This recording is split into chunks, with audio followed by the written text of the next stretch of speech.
Skating the River of Life. Thank you, Brian, for taking us on that wonderful journey. As many of you have noticed, there are 3 or 4 people who often contribute a meditation or contemplation, and they send it to me, and then I incorporate them into these services.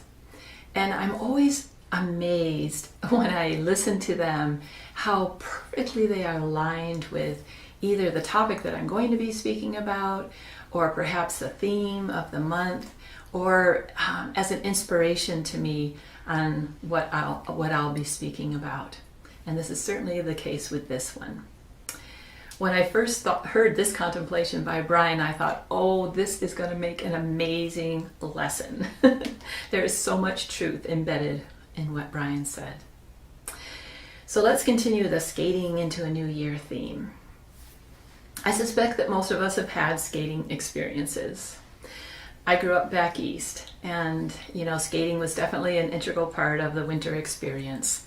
There was an outdoor skating rink near our home. We would go out there, of course, in the dark evenings and skate under the stars. A few of my friends had homemade skating rinks in their backyards. And even when I lived on Quadra Island, there was a small stream that fed a very small pond. And if the weather got cold enough, we would take our skates and go out there and just kind of skate around on this very, very, very teeny piece of ice. So let's start with the physical experience of skating, and then see how beautifully it aligns with the experience of our spiritual unfoldment. There's a process that we go through as we prepare for our first skate of the year. We get out the old skates, we see if they still fit, make sure the laces are good, sharpen the blades perhaps. Brian says, don't forget to tighten your laces and put on a good toque and mitts. All of this is important to do before we even get on to the ice. Once we're on the ice, we need to pay attention so that we can avoid obstacles. I remember one time on our little skating pond on Quadra Island, I ran into a little teeny twig that I didn't see, and boom, over I went. It all happened so fast because I didn't see it. When we first start skating, we might be a little nervous. We might even wobble a bit, right? Perhaps we haven't skated for a long time, and maybe it's our first time and we're afraid that we're going to fall. Well, everyone falls. Everyone falls. What the wish is as you're going down is it's not going to hurt too much. So what's the remedy for this nervousness? Well, 2 things. And then first is faith. Brian mentions faith. Faith helps us move forward past our fears. Faith strengthens our desire, the desire within us, and helps us move over the scary parts. Faith keeps the vision of what we want to accomplish alive in us so that we keep going. And the other thing that helps us when we get a little anxious, grabbing a hand. I remember so many times, especially when I was younger, when my older brother would skate up and catch me just as I was about to fall and grab my hand and steady me. And it was such a reassuring experience. And then sometimes we would just skate holding hands just for fun. We all felt so much stronger and a little bit braver when we were holding on to someone else. So skating does not need to be a solitary experience.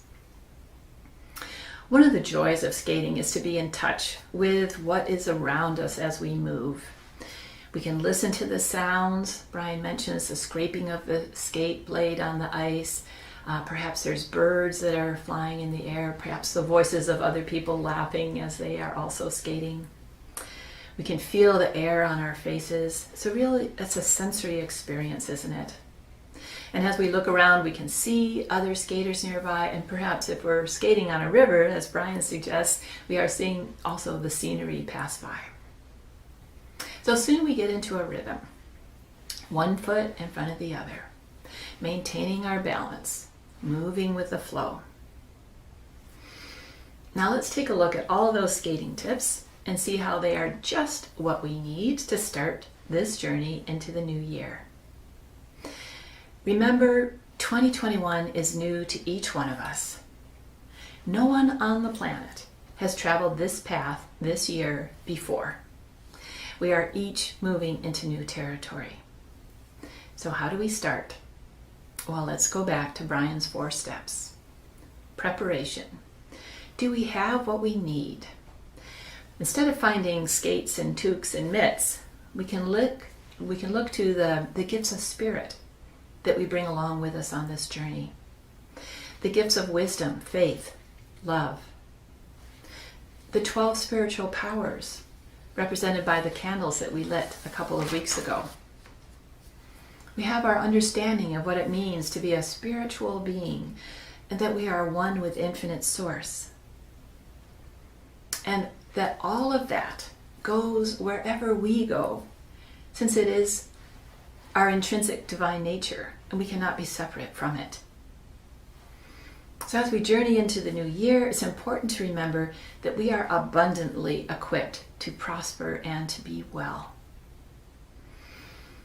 What we are taking with us is important to remember, but perhaps more importantly is to see if we are carrying any unneeded stuff with us into the new year.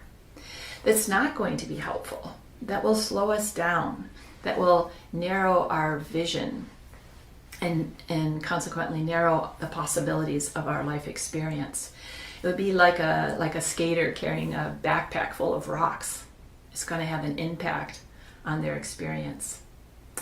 So what do you want to carry into the new year? Did you pick up some rocks in 2020? Like, it'll take years to recover from this year. It's a dangerous world. Or, I don't trust fill in the blank. Perhaps you've picked up some assumptions, some beliefs, some attitudes, particular to this year of 2020. So part of the preparation process is reviewing where you are at this moment, not where you've been in the past, not where you hope to be at the end of 2021. We only need to look at this now moment. We have all experienced an extraordinary year, and it is now behind us. I came across a profound sentence by the poet T.S. Eliot. For last year's words belong to last year's language, and this year awaits another voice. I'll read it again. For last year's words belong to last year's language, and this year awaits another voice. Can you let go of last year's words, last year's language? Can you open up to be a new voice and have a new language as you go into this year? Brian reminds us that with spiritual strength, we can move into new landscapes and break free of limiting beliefs. So after preparation, we go into step 2. So now we are ready to step onto the ice, or in other words, take off into this new year. What's important at this stage is focus. As we come onto the ice, we need to pay attention to avoid obstacles. And as we move into the new year, we also need to be paying attention and to make sure that our attention and intention and our focus is right in front of us, right where we want it to be. Every year has 365 days. Every 24 hours, one of those days ends and another one begins. So are we focused on yesterday? Are we looking backwards at the same time as we are trying to move forward? Sounds a little dangerous, doesn't it? Very possibly we will stumble and fall. Or are we looking at the months ahead and tripping over something right at our feet? We all stumble, so be kind to yourself. Just like ice skating, everyone falls, and more than once. Brian said our imagination illumines and lights the path ahead. So consider what lights your path. What shows you the way? Perhaps it is the word on your white stone, or your daily meditation practice, or perhaps reading the daily word in the morning shines the light on your day. So keep shining that light ahead of you. And what happens when we feel overwhelmed? When we feel lost? When we don't know what to do? What is the key to keep us going? Faith and friends. Brian reminds us of our power of faith, the one that's always associated with January, the one we use as a starting point for every endeavor, the one that is as a starting point for every journey and every new experience. We always start with faith. So this is a new year. Let's start with our faith firmly in hand. The other thing that helps us on the journey into the new year is to remember we are not alone. We do not have to figure it all out by ourselves. We have friends, perhaps family, who will listen to us, support us, who will celebrate with us when we achieve something, who will encourage us when we need a little boost. And the last step is to celebrate. We are always growing and learning, and often we don't give ourselves credit for that. So take time and to see and to reflect on the changes in your life, how you've matured spiritually, how you show up differently now than you did a few years ago. Some of this growth takes place over a long period of time, long expanses of time, and we might not notice if we don't stop and look for it. I'd like to share a quote with you from an inspirational website I enjoy. Whether our progress is fast or slow, we deserve to congratulate ourselves for our successes. To remind yourself of the insights you have gained with time, temporarily adopt an outsider's perspective and carefully consider how your life in the present differs from the range of experiences you've lived in the past. Reminding yourself of these strengths, aptitudes, and inner qualities can help you accept that you are not the same person you were 1 year, 5 years, or 10 years ago. Your attitudes, opinions, and values were likely markedly different. If you have difficulty giving yourself credit for these changes, think about the goals you've realized, the lives you've touched, and the wisdom you acquired over the past years. Recognizing growth is neither boastful nor immodest. Evolution is a natural fact of life and becomes a potent motivational force when celebrated. Knowing that you are brighter, stronger, and more grounded than you once were, you can look forward to the changes to come. In acknowledging your growth, you build a sturdy foundation upon which you can continue to blossom well into the future. So let's review the 4 steps. First, we prepare. Remember, we have what we need and let go of what's going to weigh us down. Second, we focus. Looking too far ahead or looking backwards will not help us move forward easily. 3, faith and friends are our steadfast companions as we travel into the new year. And lastly, don't forget to celebrate yourself.